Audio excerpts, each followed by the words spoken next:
Those of you that may know, Bear Creek is a unique place. The things that we like to say are distinctive are our faith-based, high academics, what's called high-quality Christian liberal arts education. So that's one of our distinctives, is we believe that faith and academics can live together and they don't have to be separate. That's really who we are.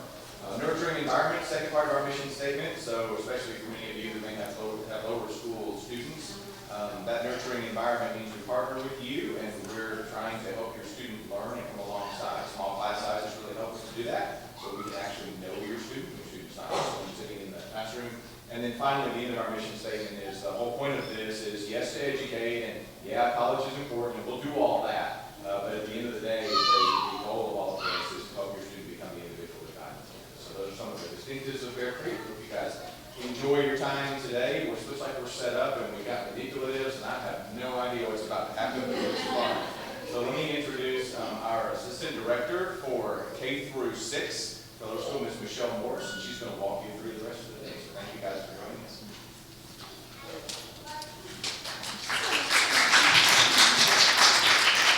Thank you. I just want to say a warm welcome. Can everybody hear me okay? Just want to point out a couple of faces that I'm proud to. Ms. Karen Buckler is going to be closing us later today to get a chance to hear from her. But my name is Michelle Morris. I work in the admissions office, lower school K through 4. But actually, our family's been with the Bear Creek School for 10 years. My daughter started in 1st grade, and now she's in the 10th grade. And we have 2 boys that started in the preschool. My son, my youngest, was one in the first P3 class that was offered, and they're in 2nd and 4th grade now. We love this school. It's been such a blessing to our family. My husband and I were looking not only for excellent academics, but also a place where our children would learn to think well from a Christian worldview and in relationship with nurturing teachers where they felt loved and known. And one of the things I love most about the school are events just like this, the parenting resources and opportunities that we provide parents, because we're doing this together in partnership and collaboration. As our school, students are our heart, but our teachers are our heartbeat. And all the love, energy, passion, talent they pour into our kids make us who we are. And I'm so excited to introduce our speaker today, Margaret Harrison. She's one of our current 3rd grade teachers. Margaret began teaching at the Bear Creek School in 2015. She desires for her students to see how the gospel transforms every aspect of their lives. Some of her favorite hobbies include hiking, rock climbing, reading, writing, traveling. She's lived in Sweden, China, Greece, and has traveled throughout Europe.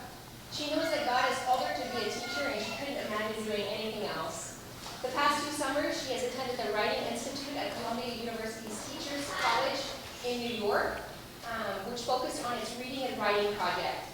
She is passionate about great instruction and enjoys sharing her knowledge with her colleagues, and is happy to be here today to share her passion with us.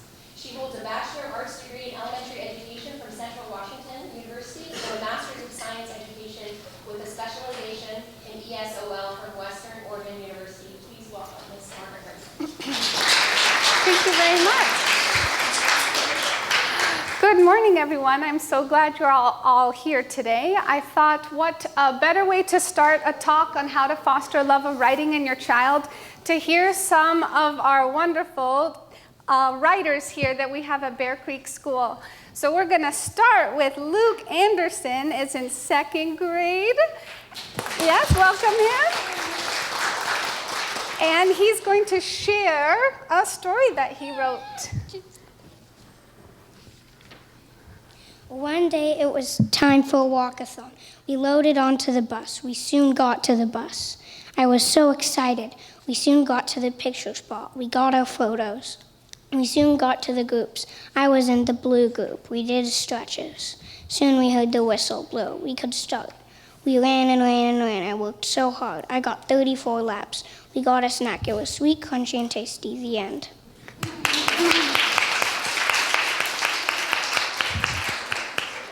Next, we have a 1st grader, Owen, who would like to share his story with us this morning.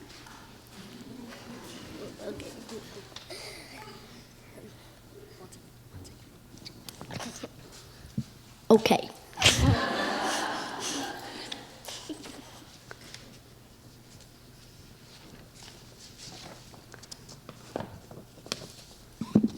My first bee sting. Owen. Illustrate by Owen. Why did I just get a word? Yes, I need to put. One day I was coloring. I didn't notice that.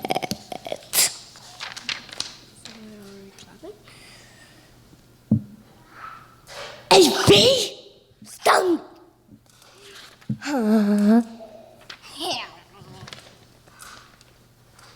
I zoomed inside. Zip. Oh no, I was hurt. I do a bunch of voices. Woo! After I was stung by a bee, I sat down and watched TV. But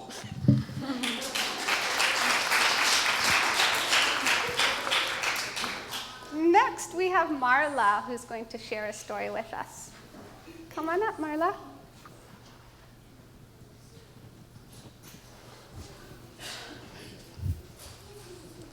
The Things You Need for Soccer by Marla.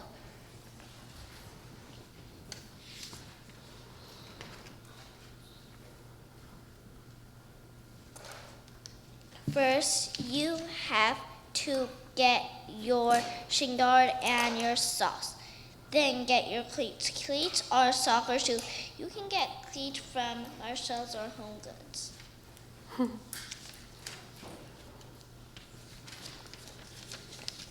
And if you don't have anything to do, you could bring a toy. It can't be too loud or too big. You could bring something like a mini maze.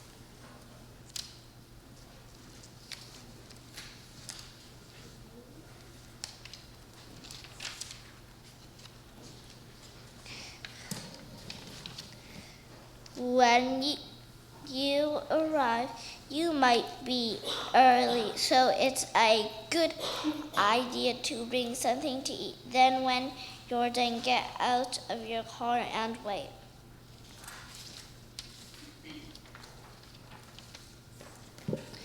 And then wait for your mom or dad to get out, to then get out and go to the game. The end.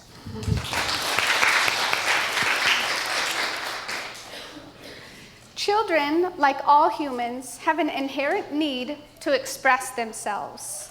They are innately interested in finding the means and methods to record and communicate their ideas.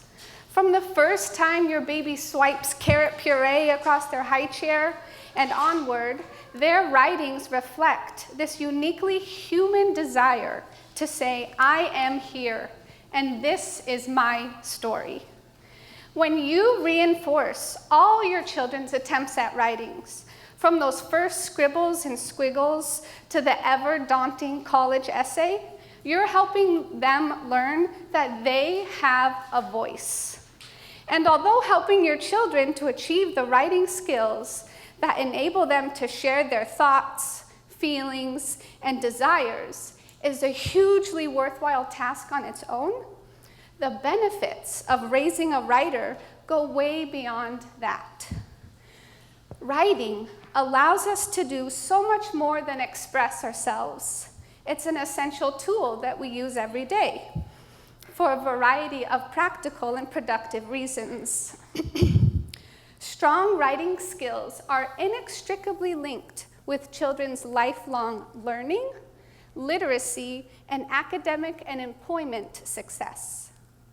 More than ever in this age of information, children need to take ownership of all the knowledge surrounding them. And writing remains the very best way to do that. The bottom line is this: little kids with big aspirations can practically write their own resume for success by honing their writing skills right from the start. Thus, today's topic is an essential one. Today, I want to share with you how to foster a love of writing in your child. In order to understand how to foster this love of writing, we first need to understand the important landmarks children will encounter on the road to writing. I need to give credit to Jennifer Hallisey, who wrote this book, The Right Start, a guide to nurturing writing at every stage, from scribbling to forming letters and writing stories. This book has inspired me, and all of the ideas within this talk that I'm sharing with you today are from this book. So I highly recommend to maybe even purchase this book. We're giving one away at the end, so maybe you'll be the lucky winner to get the free book. But she describes the 4 landmarks on the road to writing in sort of 4 broad categories. Students are first scribblers, then spellers, then storytellers, and then scholars. So my first goal today is for you to be able to recognize where your child is on this road to writing. When you can differentiate between each of these landmarks, you can then choose developmentally appropriate activities to foster a love of writing for your child at home. The first landmark is our scribblers. Scribbling is the first landmark on the road to writing. It's essentially Writing Readiness 101 for little kids. Scribblers are children's first steps toward writing. As toddling becomes walking and babbling becomes talking, so do scribbles become symbols. While creating each messy masterpiece, young children are actually developing and refining foundational skills that support writing success. As they scribble, children are mastering the challenges of holding and controlling a writing tool.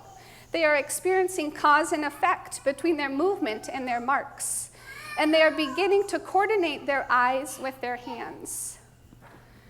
The next landmark are spellers. Spellers are hard at work practicing and mastering letter formation. After spellers learn to write letters, they start to string them together to form their very first written words. And it's very exciting for children in this stage when they start to put the pieces of the writing puzzle together. You want to cherish and celebrate their first words, even all the awkward, invented spellings and all. You want to share in their enthusiasm because this is really where a love of writing is born. Next are storytellers. Storytellers are simply ecstatic over their first stories. This is the stage where all the hard work really begins to pay off. Finally, their skills are starting to catch up with their ideas. They have now mastered the mechanics of writing well enough to be able to talk on the page. Storytellers are starting to think like real writers and asking, what do I want to say and how can I say it? Our last landmark are scholars. Scholars are writers who have also become readers. They are highly motivated to make their writing resemble the kind of writing they are used to reading. Now enters the rules of writing, things like size and spacing of letters, orientation on a line, capitalization, punctuation, sentence structure. Young scholars are ready to learn the right ways to write, and they are ready to write a lot in little and big ways all day long. Oftentimes in my classroom, I'll have students turn and talk. So during my workshop, I'm going to have you turn and talk to some people around you. At this moment, I'd like you to take a second to turn and talk to a neighbor and tell them where your child is on the road to writing. What landmark do you think your child is in right now? Can you turn and talk to your neighbors? All right, thank you so much for turning and talking. I'm going to draw your attention back really quick.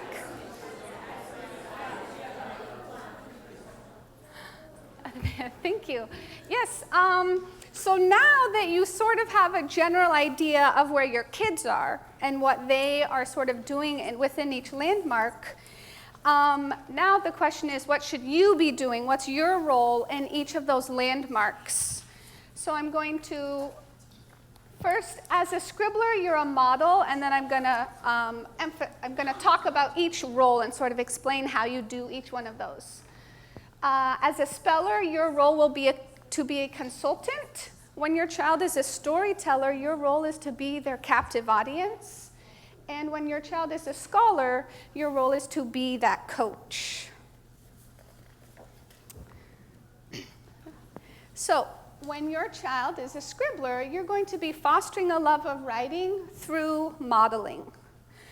The author Halsey encourages you to let scribbling happen almost whenever and wherever possible, except, of course, on the walls or the furniture.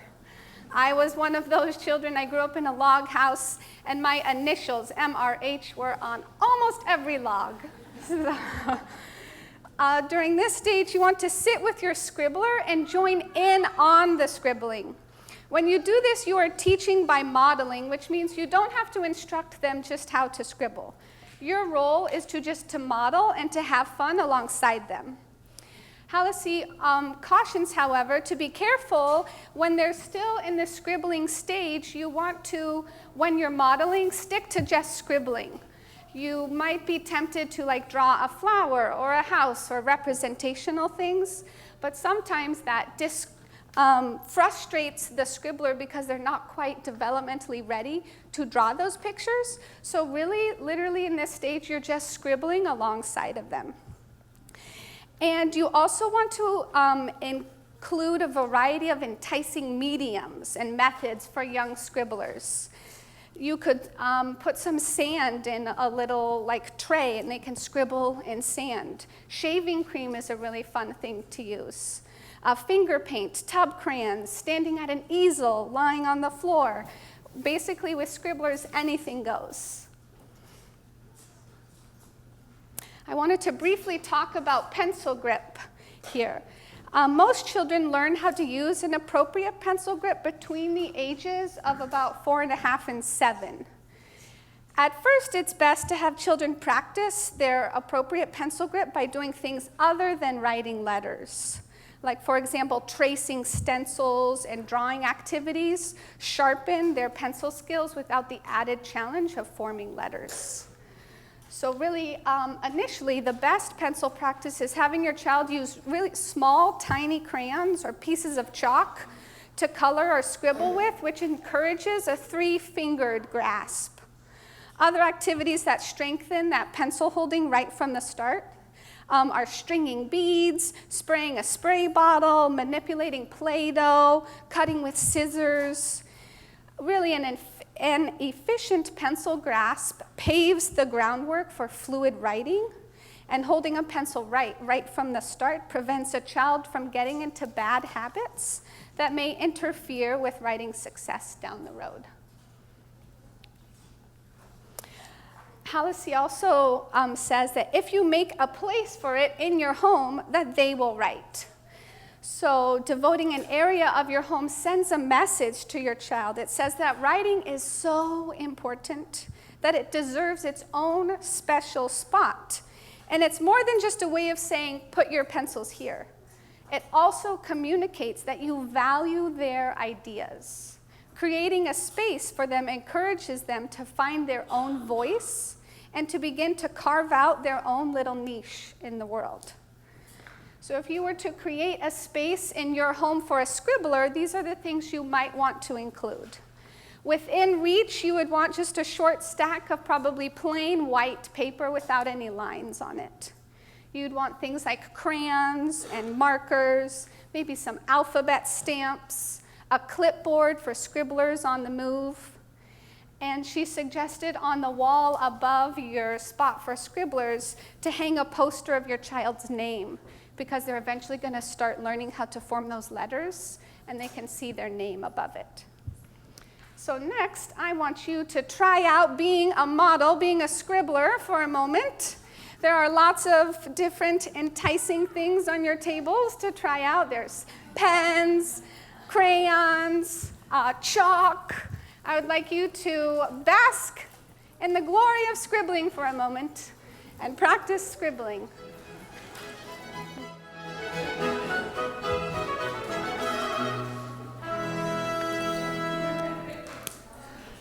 All right, we'll move on to how now to support your child during the next landmark on supporting your speller.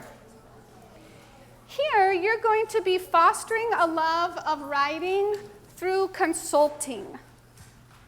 You're going to be a consultant. Emerging writers, you sort of know the transition when these things happen. Emerging writers are able to confidently, if your scribblers are confidently creating vertical and horizontal lines, crisscross lines, circles, squares, and triangles, and diagonal lines. When you see those shapes appear in your child's scribbles or drawings, you're getting a strong sense of their readiness to write. They're now approaching the next landmark, becoming a speller. So during this stage, consider yourself to be a consultant. You're going to offer expertise on forming letters or how to spell words when asked.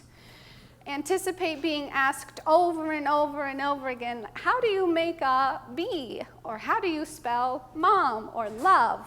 And you're just going to be that consultant and offer your expertise. Again, here is when the true pencil grasp is starting to form. And as a reminder to children to use that proper pencil position, you could consider taking a photograph of their actual hand holding a pencil the right way, then print that out and put it in their writing center at home so that they can see that picture and use it as a model for themselves on how to hold the pencil the right way to inspire them to use the just right grasp. And, yes. For a place of one's own for spellers, now you're going to have a few more things at their writing center in your home. You might have white and colored paper now. Small index cards are a fun thing to practice those first words on. You could have a small, like 3 by 5 inch chalkboard, so they're practicing individual letter formation in sort of a fun and creative way. Flip-top memo pads are sort of fun. They could write short words on each page and just have a whole book of words that they are learning how to spell. In the supplies you might need are crayons, pencils, colored pencils, markers, glue, tape, scissors. And when they ask you to spell a word, sort of a fun idea might be for you to write it down on an index card. And if you have like an old Rolodex or something, you could create their own individual word bank with these index cards so that they're taking ownership and they can go into their Rolodex and say, how did my mom tell me how to spell love or mom or something? And it's right there for them. So that's a fun, creative idea of things to include at home for your spellers. Now you're going to try it out again. You're going to sort of go back in time and pretend that you're a speller. You could spell some simple words on a page in front of you. You could practice forming a letter in just the perfect way so that you can be a good model and consultant. So you can turn and talk maybe about what you've just learned or start to practice forming those letters or first words. Yeah, I had a great question or a conversation over here that I overheard about how often in this stage writers will get confused between like B's and D's. You know, they're always flipping them.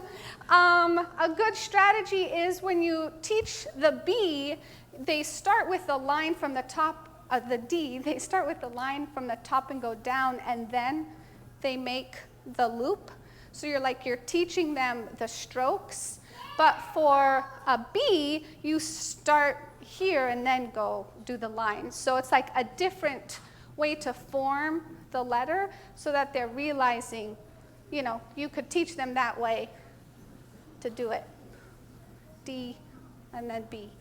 Did I say those backwards? I'm not sure. Either way, you start with a line on one, and then you start with a circle on the other. So it's easier for them to differentiate. Another helpful tool is to have a alphabet chart with lines on it so that they can differentiate when you're differentiate the letters and like how to start the letter. So they make lots of alphabet charts with lines or arrows to say first this, then this, like 1, 2. So that might help your spellers.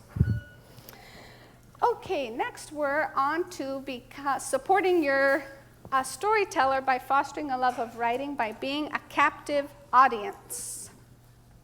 Here, every story needs a reader and longs for a captive audience. Your task here is to be receptive to their stories no matter if they're silly or sensible. You're going to try really hard to not critique at all during this stage. Instead, you'll laugh at the funny parts, cry at the sad parts, gasp at the surprising parts. There may be plenty of parts where you are going, I don't quite understand what's going on in your story, but that's part of the fun of it. Support the fact that they're getting their stories on the paper. We're going to try out being a captive audience member, so I'm going to read a story that a child wrote, and then you'll turn and talk and give possible responses that you would give to that writer in a positive way. So you're going to be practicing being a captive, positive audience member. So here's a story. Let's pretend that your child wrote this story. They're reading it to you, and they're so excited they just finished it. Then we'll share, how would you react? I was 2 years old. I was at McDonald's with my mom, dad, and my big sister, Jillian. I had chicken and fries. I was getting pretty tired. I sat back in my high chair and did a little yawn. Then I leaned back up to my plate and had another French fry, then leaned back again and yawned again. I reached my little hand and I put only a little bit of a French fry in my mouth, and I was fast asleep at McDonald's in a high chair with a French fry in my mouth. My mom and my dad and my big sister, well, they just laughed. Will you turn and talk? How would you respond to that writer?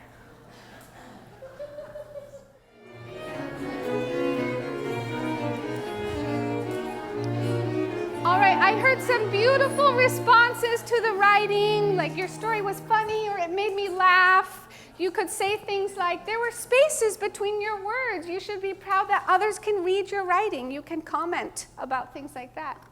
You could say, you included details in your story that added excitement. Amazing. Or you did what great writers do. You wrote about a time you did something, right? We focus on small moment stories. Or you wrote letters for each sound you heard. It didn't have to be perfect spellings, but you could congratulate them on writing letters for each sound that they heard in the word. So really here, I have a great quote from Lucy Calkins, who is the writer and creative sort of director of the writing project. And she says that above all, a writer leaves a conference or an interaction with you as a parent with their energy going up, not down. They leave wanting to write more. So if they share a story with you, make sure that you're building up their energy. You're not critiquing it or like making them feel dejected after they wrote a story. You want them to go back and say, let me write another one, right? That's our goal is. A place for one's own for storytellers. Here, you're going to have lots and lots of paper, all shapes and sizes and colors, lined and unlined. You'll have notebooks. Bookmaking supplies are a must now because they're writing their first stories. So you could have cardstock for covers at home. You could have a stapler and hole punchers or string for binding books, labels for titles, stickers and stamps, and stencils for embellishing. You could have a whole desk drawer devoted to like letter writing or stationery. So you could have greeting cards or postcards and envelopes in an address book, and they might be able to write, to their grandparents or a family friend. And here for storytellers, on the wall over the desk, you could now hang maybe an inspirational bulletin board so they can pin words or notes or pictures and inspiring objects to help inspire them for their stories. So we're gonna also try out now being a storyteller. So I'd like you to write either a quick story or a letter to your child, a little note, or to someone that you love, someone that you're thinking about. There's sticky notes or paper or little notes in front of you. Let's take a moment to be a storyteller and practice writing something out that you can share. All right, I saw lots of you writing some beautiful letters. It's so nice to see you putting pen to paper and getting your ideas out on the paper. Next is when your child is a scholar, you are now fostering a love of writing by being a coach. Scholars can be compared to young athletes learning the rules of the game. So you're their coach in this scenario.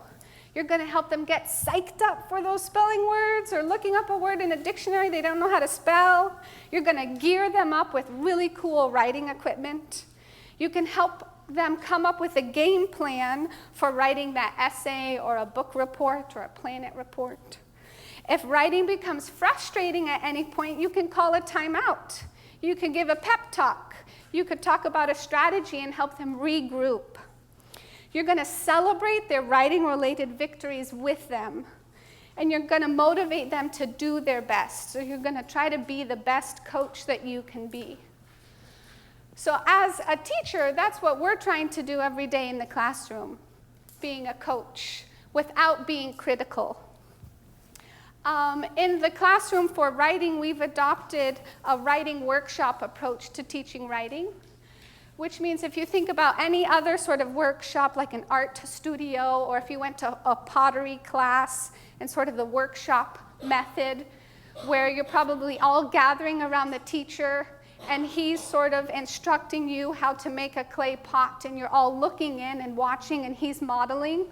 And then you go out into the workshop, and you're trying out that strategy on your own.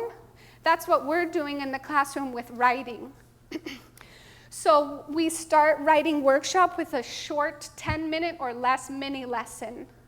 And we're gathering them on the carpet, and we're teaching them a specific skill on how to improve their writing. And then we send them off. We say, off you go. And then they go out into the classroom, and they're trying out that strategy in their own writing at whatever way that they can do it. So it's really individualized. And then we're going around the classroom as a teacher and individually conferencing with each student. And oftentimes we'll say things like, we'll pull up alongside the writer and say, what are you working on as a writer today? Then we'll say something like, can you show me where you tried that? They might say, I was trying to add dialogue in my writing. So then they'll show me where they did that. And then we'll ask them, can I give you a tip? So it's not like I'm reading their writing saying, you did this incorrectly, here's how you do it.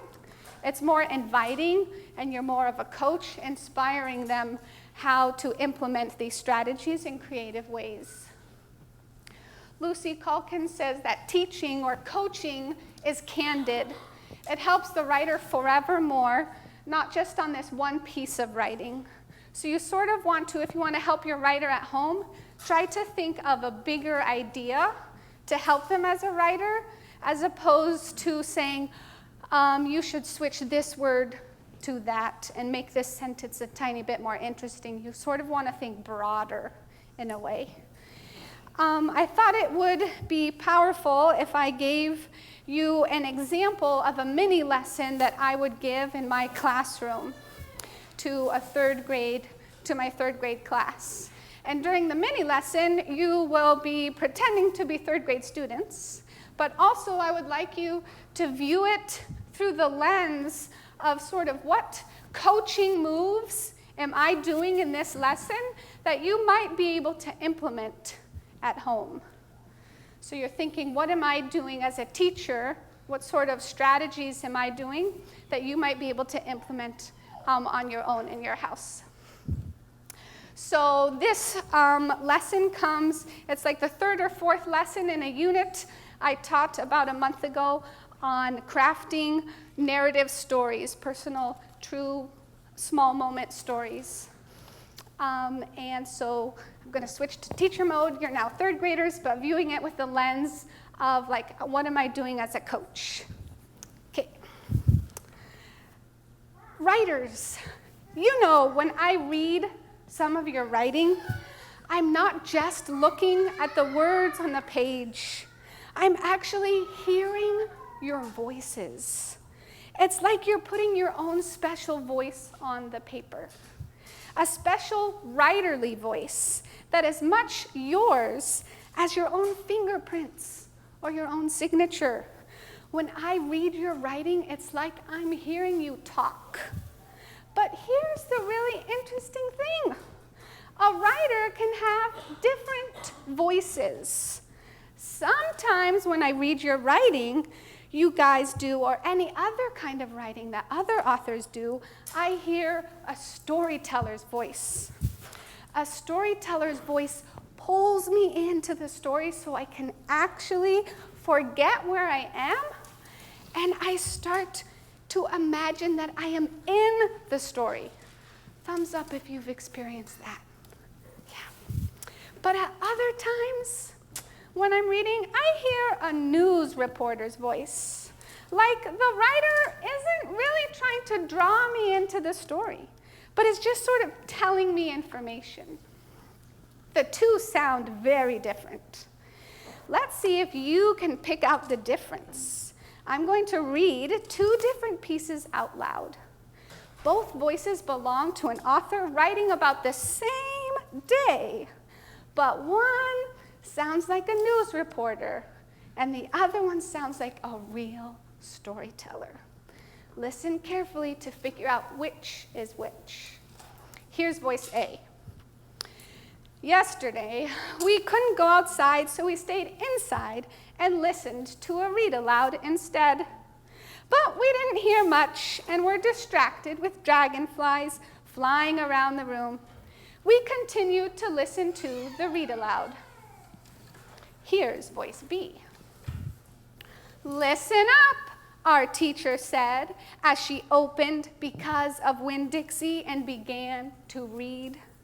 We were so quiet, we could probably have heard ants crawling along the floor.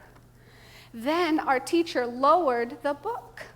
We were about to say, no, keep reading, but she was looking at a blur of wings that flew between us. What was that? Sam called. Dragonflies! And soon enough, we saw them. Now 3 dragonflies hovered over our heads. Will you turn to your partner and decide which one was more of a storyteller's voice? Turn and talk.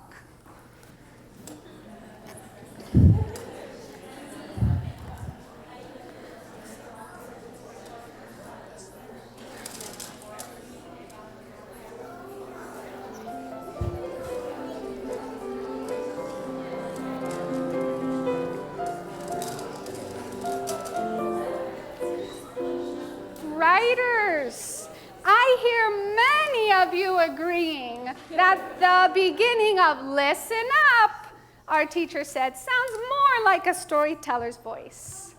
Now can you tell your partner what makes the storyteller's voice different from the one that sounds like a news reporter? What makes them different? What did that writer do that was different from the first writer?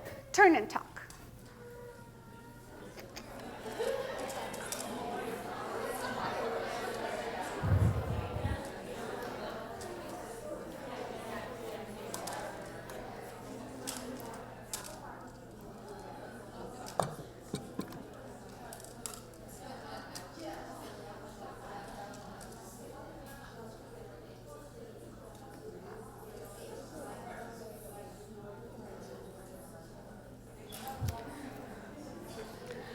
Writers, I heard so many smart things listening in on your conversations.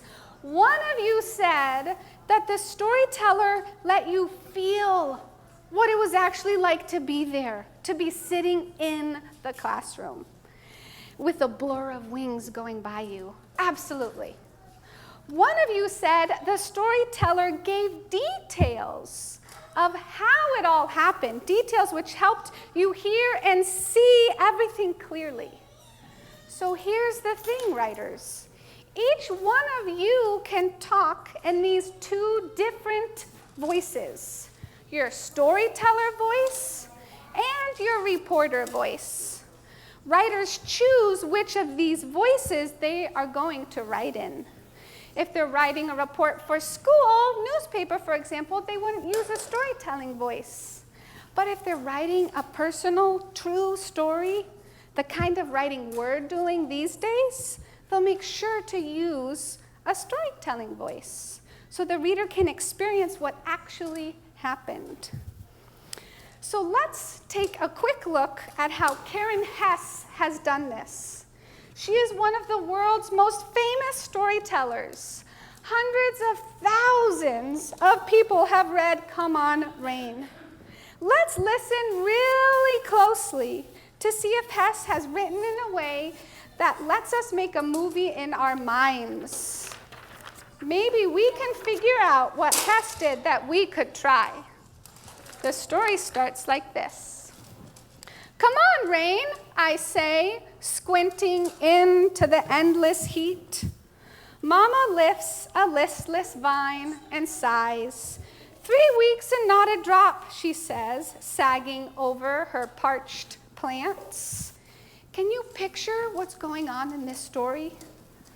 So I'm thinking that Karen Hess didn't start by talking about the story. She didn't say, one day it was really hot.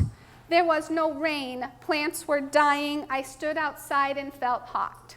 No, she said, come on, rain, I say, squinting into the endless heat. So in my writing, I want readers to be able to see and hear what happens, just like Karen Hess lets her readers see and hear what happens. Later, you can try writing like that in the classroom. So that would be an example of sort of a mini lesson where I'm coaching them and giving them a skill to work on in their writing. Could you maybe turn and talk and say, what sort of coaching things did I do as a teacher there that you might be able to do at home with your child? Can you turn and talk?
Perhaps at the beginning, I built them up first, right? I said, you know, when I read some of you reading, and I'm not just looking at the words on the page, and I'm like, I'm inspired by what you're writing. I can feel your voice, right? So you probably want to start by building them up as a writer.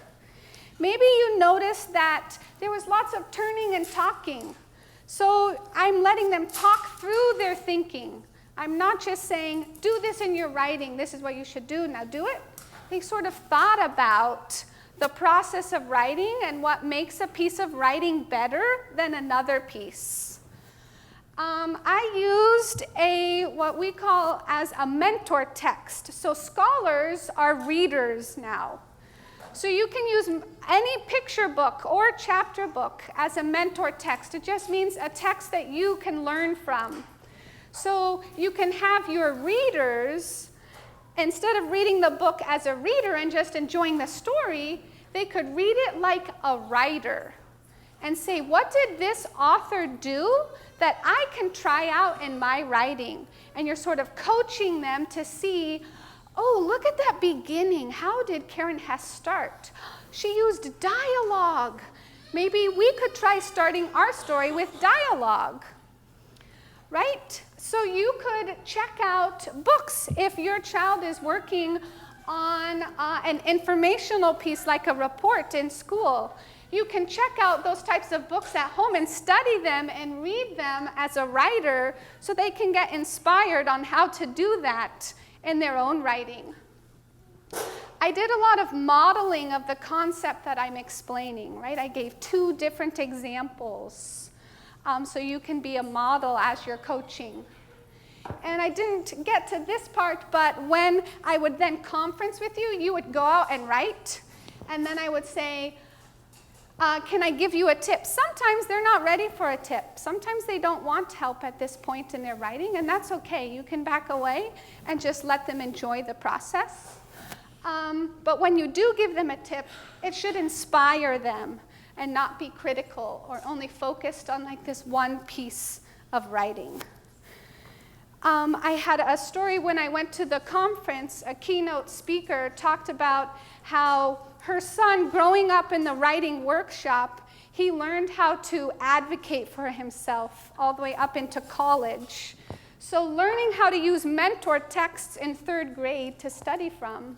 When he went to college, he was then able to, when he was assigned like an action research paper from his professor, he advocated for himself. He went to the professor during office hours and said, could I get an example of a previous action research paper that I can sort of look at to glean from to know the expectations for this assignment? So we're giving the students lifelong skills, not just to help them write this one particular piece of writing. We're instilling in them this idea that they can advocate for themselves and they have agency in their writing.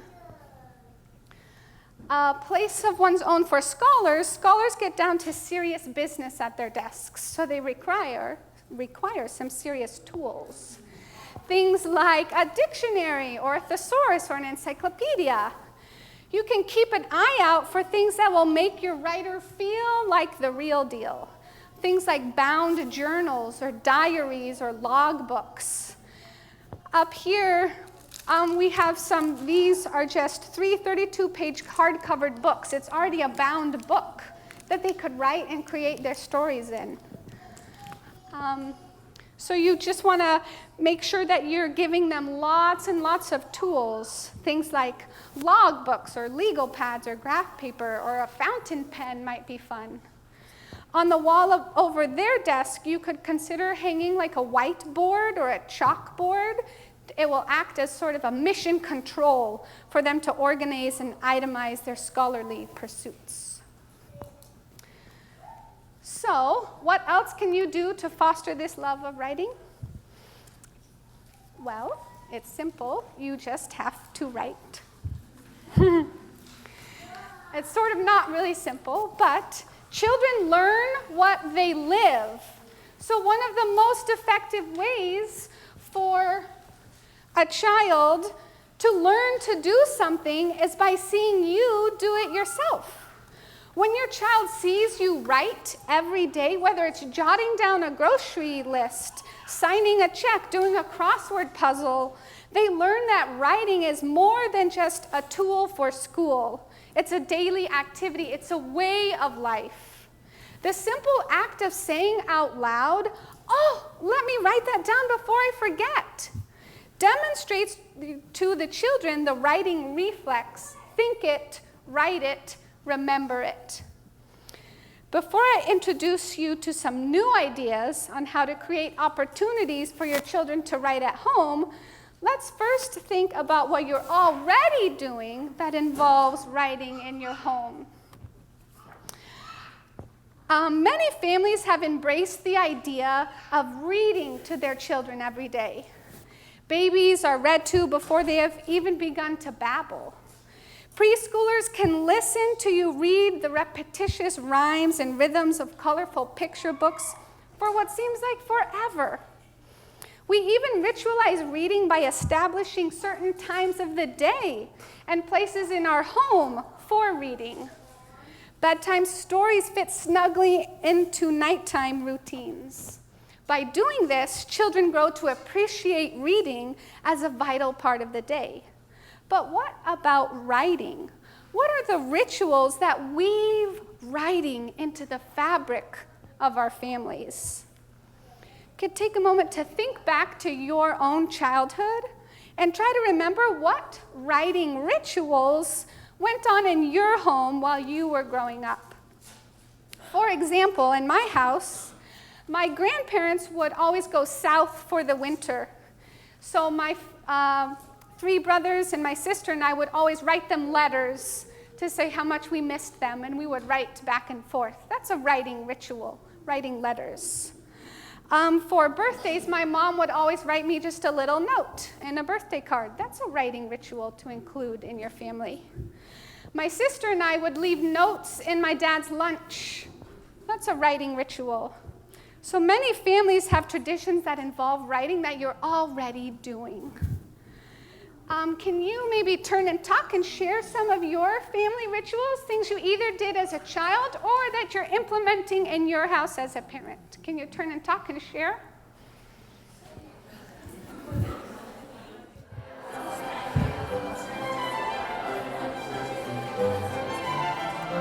All right.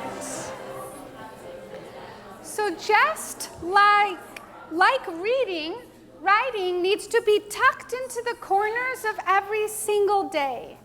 Making writing a small part of a daily routine helps to create good writing habits which foster a love of writing.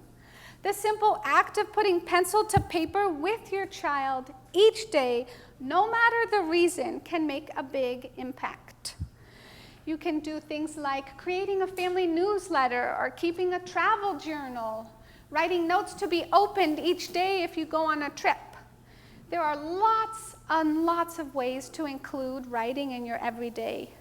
I'm going to share some really creative ways from this book at the end of the talk on how to incorporate more writing rituals within your day.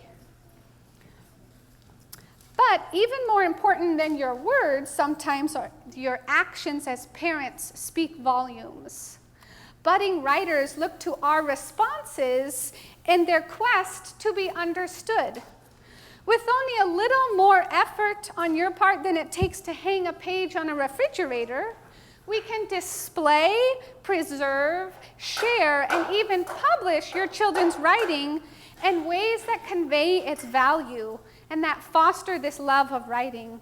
And these ideas can range from the simple to the spectacular. So for displaying your child's writing, you could frame their pieces of writing and put it on your wall. A piece of child's writing can make for an inspiring background or screensaver on your computer or your phone. You can now print a piece of your child's writing. You can take a picture of it, save it on your computer, print it out onto this iron-on transfer paper, and use it to embellish a t-shirt or a tote bag or a baseball cap. The book has a cool idea of when they learn to write their name for the first time or learn to write their signature in cursive, turn that into like a personal logo on a ball cap that they could wear, and it's literally their writing ironed onto a hat. It's just a fun way to foster that love of writing. You can even turn your child's writing into a temporary tattoo using your own printer and specially formulated paper that you could buy. Right? From the simple to the spectacular, you're just encouraging them to write and enjoying their writing in unique ways. A great way to foster their love of writing is to share their writing. You could make their writing into greeting cards and send them to people you love. You could, again, frame that writing and give it as a gift. You could decorate a keepsake box with their writing by sealing it in like decoupage or Mod Podge, and their writing could be on the outside of a box. Again, you could use that iron-on transfer paper and make all sorts of wearable gifts for people in your family. To foster love of writing, you can preserve their writing, right? You could put them all in a file folder in your house. You could repurpose an old box and have their beautiful pieces of writing in there. You can digitally save their writing, right? You can just scan their writing and store it on your computer, and then you don't have piles and piles of their writing, and then you just have digital copies. You could create a scrapbook of their writing, so there are lots of ways to preserve their writing to foster that love. And you can also help them publish their writing. It's really neat because nowadays you can easily self-publish books. All of those photo bookmaking sites that are out there, you can upload scanned images of your child's writing and put it into those photo making books, and then you have like a beautiful magazine sort of book that has their writing in it. And this could also be a gift that you're sharing or you're preserving in really beautiful ways. So let's review what we've learned so far. We want to provide support for your writer. You want to create opportunities to write. You want to admire and appreciate every word. You want to save, share, and show off their writing samples. You want to let your kids catch you in the act of writing often, every single day. You want to carry a pencil and paper with you and say, that's something worth writing about, so often that your kids say it in their sleep. Things you want to avoid are editing your kids' writing. I know it's hard, but you want to avoid critiquing or changing their writing in any way. Put the red pen away. The Halsey just encourages you to bask in their love of writing and just celebrate their writing-related victories in any way that you can. We're going to take a short break. I know we've been sitting for a while. There's just a little bit left, but I thought a little break could be needed. You can check out the different things on people's tables, and I'll end with sharing some really creative ideas of what to do at home. So maybe 3 or 4 minutes break, and then we'll reconvene.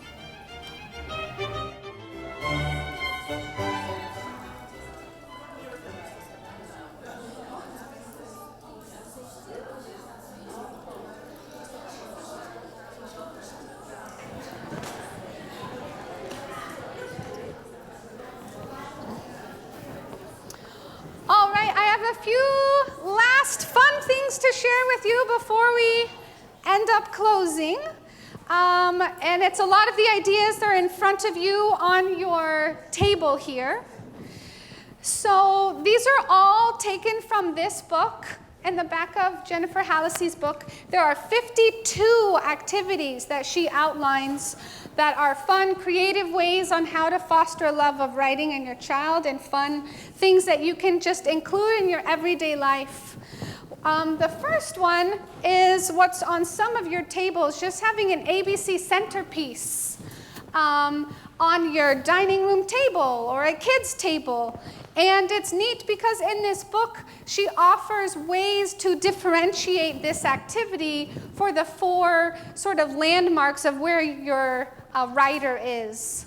So, for example, for scribblers, for the littlest learners, you could just put a bowl of alphabet puzzle pieces, maybe one for each letter, in the middle of the table, and encourage them to pick up the letter one at a time and try out the sound, or match them up to an object, like B is for banana if it's on the table or something.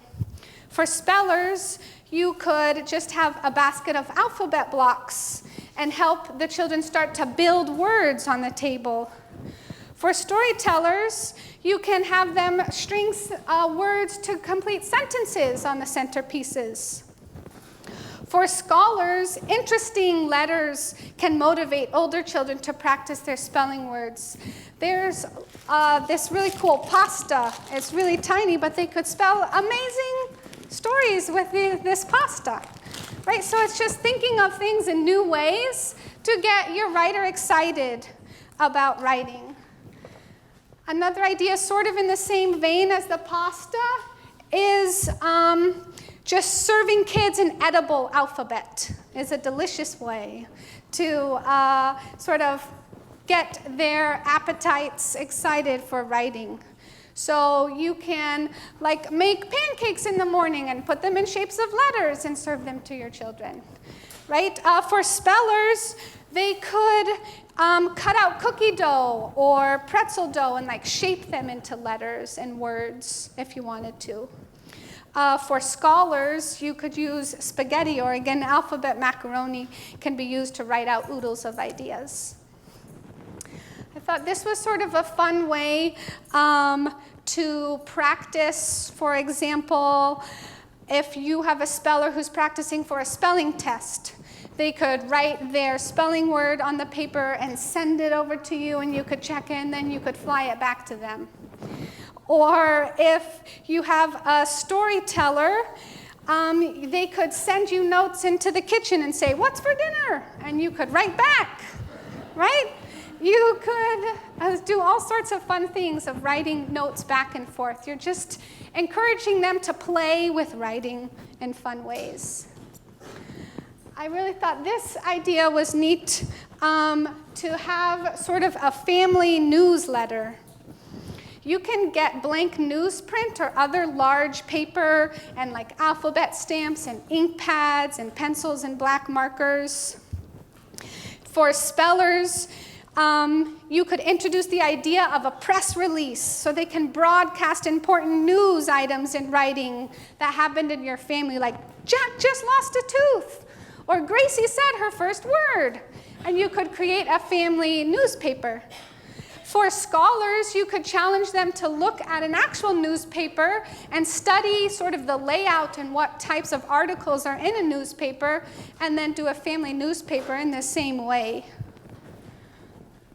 Another idea is on two of the tables is a table runner that's actually made out of like chalk cloth. And you can buy tablecloths that are like this, or table runners.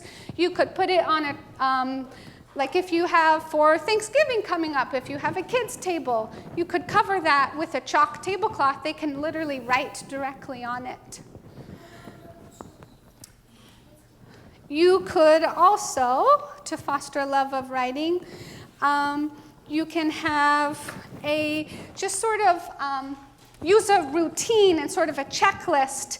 Kids like seeing and looking at what comes next and like morning or nightly routines, so they could create their own. And you could first start with just pictures for scribblers, like brush your teeth, eat your breakfast. They have different pictures, and they can get more complex or have time stamps for scholars so that they're creating their own agendas. You could have your child have a daily journal. At the beginning, for scribblers, they can even have a journal, and you could ask them, what was the color of your day? And they could scribble in one color. For spellers, you could ask them, like, what was the word of your day? And they could write down one word in their journal. And you can get more complex as they go through the landmarks.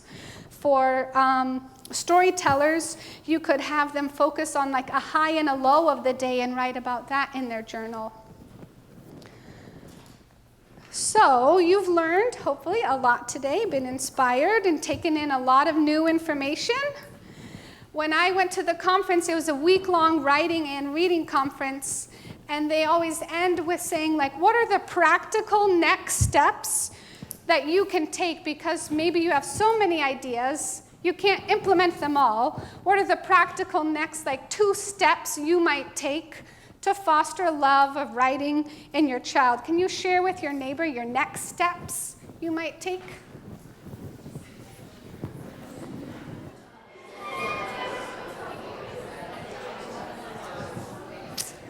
All right, so as we have learned, strong writing skills pave the way for lifetime literacy, academic success, and a love of learning.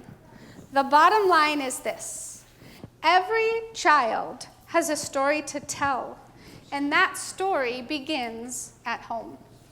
Thank you for your time.